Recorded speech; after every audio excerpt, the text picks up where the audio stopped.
Kapag ang ex mo ay meron na agad bago noong naghiwalay kayo, ang tawag dyan ay monkey branching o di kaya rebound. Ang monkey branching ay madalas na ginagawa ng mga babae pero ginagawa rin ito ng mga lalaki. Malaki ang possibility na yung bago niya ay matagal na niyang kinakausap noong kayo pa at habang nagkakalabuan na. Tinitimbang niya lang kung worth it pa bang manatili siya sa'yo o di kaya mas worth it na lumipat siya sa ibang sanga o di kaya sa ibang tao. So merong betrayal or cheating doon. Doon naman tayo sa rebound. Magkaiba ang monkey branching sa rebound.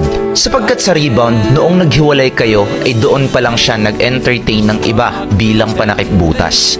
So walang betrayal at cheating doon kasi wala na kayong commitment. Ngayon, bakit nga ba nila ginagawa ito? Kasi ang mga taong ganyan ay walang self-assurance. Insecure kumbaga. Gusto nila na sa isang relationship ay palagi lang masaya. Imbis na ayusin ang problema, iiwan ka bigla at lilipat sa ibang sanga. Dahil hindi nila kayang maging masaya at mag-heal ng mag-isa.